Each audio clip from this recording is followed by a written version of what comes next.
And kaway-kaway mga totoong mga hinday. And si partner, andito po kami sa Cardis Farm sa Tupi, South Cotabato. At sa Pulunuling po kami.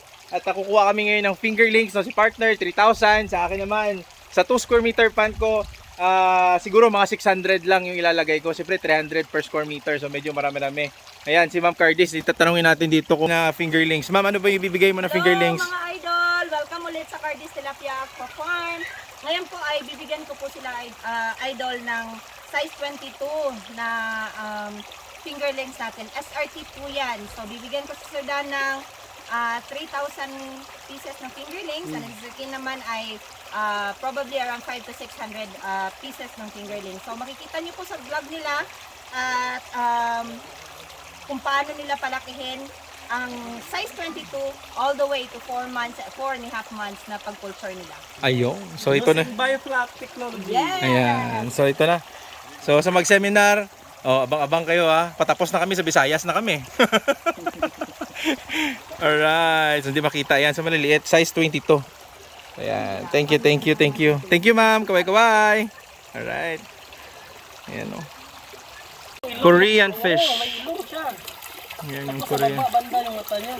Malaki-laki. Yan siya kasi pa yan. Ito yung So maliit ang ilong niya. gastos nito. Ilang months to bago i-harvest ma'am?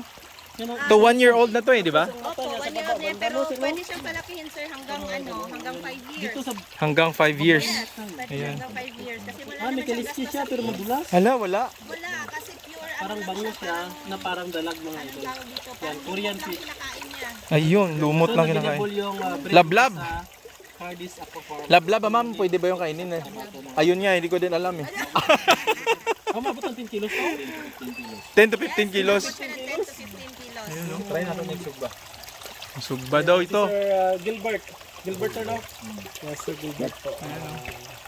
Mr. Poliman GC. Yan. Alright. Yun na oh. Ayan. So ito na yun mga idol. Ito na yung size 20. Size 20 ba to? Ayan. So ganyan kaliliit. Ilalagay natin sa pan. 600 pieces sa 2 square meter. Ayan. So ito na yung nabili. Ayan. Nabilang na to nila. So ayan. Yan ang update muna. Ayan. Ayan si Ma'am Cardis. Ayan. So itong 3,000 na to ang lalaki sa ating 9 square meter na biofloc pan. Yan sila. Ang cute. So yan partner, ito partner akin naman 600 no. Dito yan sa Cardis Farm. Ibigay namin yung number ni Ma'am Cardi no. Yan so mga size 20 to ma'am. Yes, size 20. Ayan.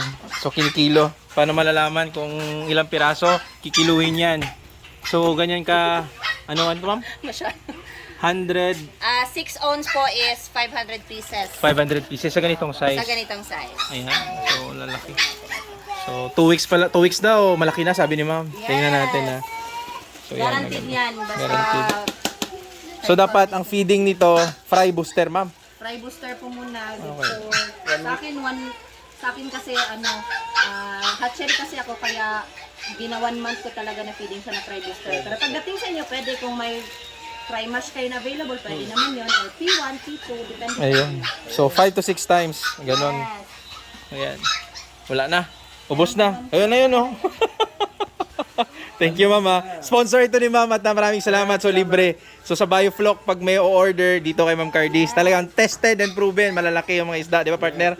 Dito ako bumalik kuha partner dahil successful na yung ating 2,000 tilapia fingerlings sa first batch natin sa Biofloc. So ito na yung second batch. Hopefully mag-work yung more than 300 fingerlings per square meter. Ayun. So ayan no. Maganda. Malalaki. So yan. Ano ba yung mga breed ma'am? Six Rivers? Improved Excel po ang ating breeder. Ayun. Kulang pa yan ng 500. Improve Excel. Yan eh, kulang pa 500. Improved Excel 2016. Ang mga ginagawa natin siyang sex reverse or pure male sa hindi pa nakakaalam kung anong sex reverse or SRT. Yan po ay change po natin ang kanang genitals from female to male para po lumaki sila, Para- hindi sila manganak. Oh, yung focus nila sa growth. Yun. Palaki na lang sila ng palaki, hindi na sila manganganak. Ayan. Right, kaway mga totoong mahinday. Magandang hapon sa ating lahat. At ginabi kami pagkuha nitong fingerlings, no? doon kay Cardis Farm sa Pulunuling Tupi, South Cotabato. At yun ang sponsor namin ngayon sa tilapia. Maraming salamat sa iyo, Cardi. Ito, tested and proven na namin to, SRT 6 reverse. At magsa-start tayo ngayon ng 2 square meter pan dahil tapos na tayo sa ating hito. Ito na naman ngayon yung ating tilapia farming biofloc sa tilapia, no? So 6 reverse dahil para ang development niya, no, para sa growth lang, hindi siya magkakaroon ng anak, no? So possible, expected ko na ma-harvest ito 4 to 5 months or maybe depende lang natin, titingnan natin 4 to 5 months mag-harvest tayo ng tilapia. So yan, kung nakikita nyo yung aking meron ng diaphragm, no? 2 square meter pan, dito pa rin yan. Talagay dito, tingnan nyo. So yan tingnan nyo, salamat kay tatay, no? Siya so ready na yan, ilang days na, 3 days na yan ready. Umiikot na yung pan ko. At so far ngayon, ilalagay ko muna to dyan. Hayaan ko muna siyang magstay ng ilang minutes, no? Para ma-adapt niya yung temperature na nandyan. So yan, may control na yung pond, no?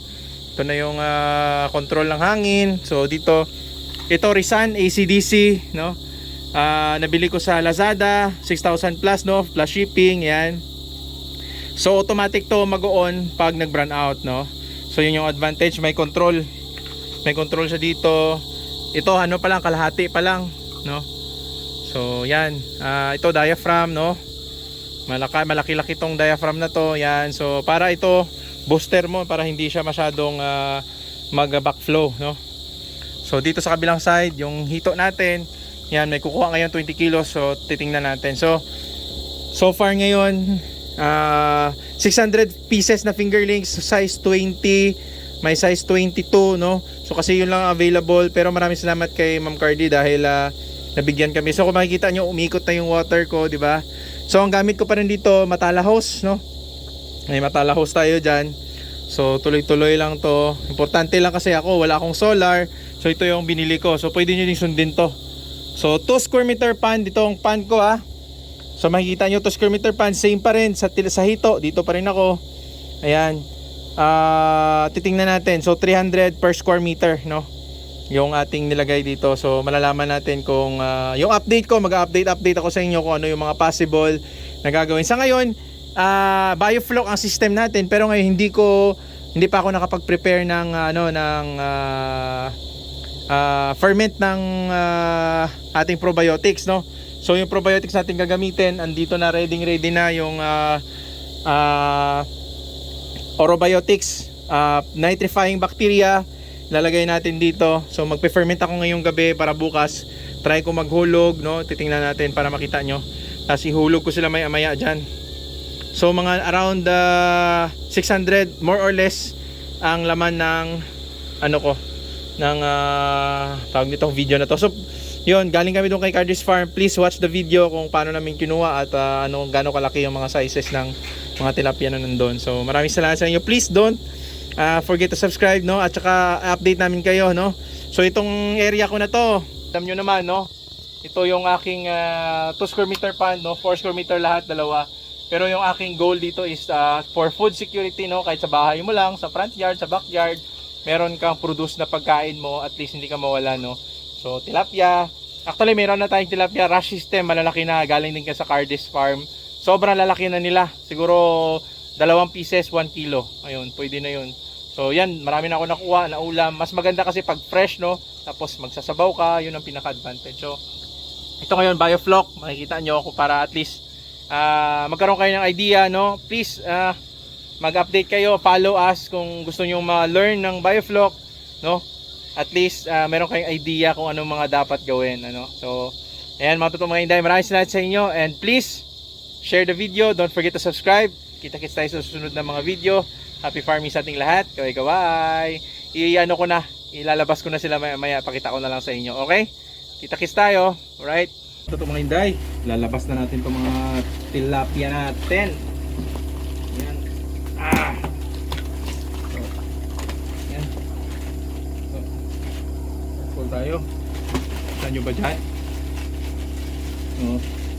Okay naman yung tubig natin, no?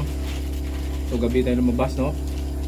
Hindi natin ihulog na lang natin diretso. Bili na gamay. Oh, hindi nyo makita ano, oh. Andun na sila, oh. Ay, di pong klink. Tingnan na lang natin kung ano mangyayari dyan, ah. So, importante dyan, nakahulog na sila lahat, oh. Mag-enjoy kayo dyan. Tingnan natin, be. Ayun. Yan sila, oh. Kita nyo? Malangoy-langoy. Ang iba dito, naiwan, siyempre. Siyempre, papakita ko sa inyo para malaman nyo. Oh. Makita kayo dito sa maliit. September 1. Ito, anong araw ngayon? September 1? September 1, ito yung iba. Tingnan mo dito, maabot. Oh. Kita mo. Oh. Ayan oh. Oh. Kita ba? Oh. Lapit. No. Pasiga, suga. Ilang natin. Ayan. Ayan. Mga talon-talon na. 6 reverse nga oh. Tingnan yung color oh. Ay, yan oh. Uy. Buhay na buhay. So 600 lang to lahat. 600. Kayo na bahala dyan. Mabuhay kayo ah. Bioflock tayo. Kayo mag ano. Alright. So yan lang yung update. Ano pa bang natira? Wala na. Subos na. Ayan, salamat. Right, good morning. So yan, dito tayo sa ating magko-culture tayo ng probiotics ngayon. Ito, nitrifying bacteria. So sobrang tagal, 350 grams to. Matagal na to, yung first batch ko pa to na ginagamit. So kasi maliit lang yung nilalagay-lagay ko, no. So yan, molasses. Yan, so dito tayo magko-culture. So yan. Try natin to. So lagay muna natin yung ito, probiotics. Ayan, si Kuya Jenny. Ayan. So ito yung laman niya. Nitrifying bacteria. O, pwede kayong bumili sa Shopee, Lazada, pili lang kayo online. Ano, so ito tatansyahin ko na lang, no? So maglalagay ako ng ganito, isang ganito lang. So usually ganito 5 grams, no? Maliit lang, 5 to 10 grams siguro to. Pero ano kasi ako magdo-double dose ako ngayon kasi first time ko maglalagay ng ano. Yan, so lagay muna tayo ng probiotics. Yan. Okay, after that, hawakan muna ko. Hawakan muna. Yan. Okay. Oh, wag mo lang lagyan yung kamay mo diyan, oh. Ayan. Okay. So ito, 200.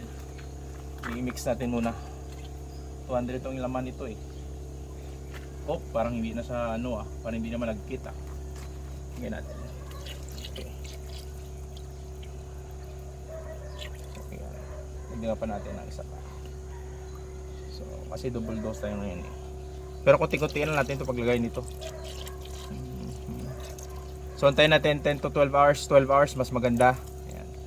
Tatakpan natin to. Mabango.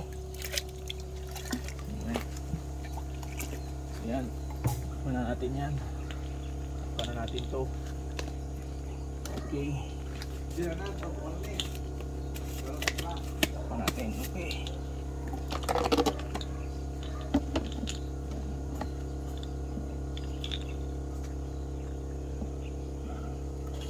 Right.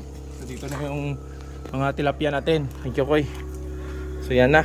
Kita nyo ba? Lumalangoy-langoy sila. So yan sa ligilid. Yun sila oh. Yan. Lumalangoy-langoy ng mga tilapia. 600 lang to. Laman dito. So yan. Right. Yan. So nakita nyo ba to? Nakikita nyo ba? Yan. First feeding natin. No? Fry booster. Fry mask. So yan yung mga tilapia natin. Tingnan nyo. Kumakain na sila, dito sila sa gilid. Nagugutom na sila. So kagabi lang siya nakuha. So pinakain ko na siya. Pakunti-kunti lang kasi para hindi ma-poison, no. Importante makakain sila tapos circulate na kunti-kunti lang doon sa gilid oh. Hindi man sila nagapunta dito. Ito natin doon sa gilid. Yan. So, yan. So makikita lang nila yung mamaya. So 5 to 6 times tayo papakain sa isang araw. So every 2 hours to dapat. So yan, kumakain na eh. Kumakain na. 2 hours. 2 hours. Kumakain na. So para mabilis. So yan, first natin feeding, no. After overnight, no, kain agad tayo. Yan. So far walang namatay, no. Maganda, walang namatay. Walang mortality. 600. Alright. Fry mask.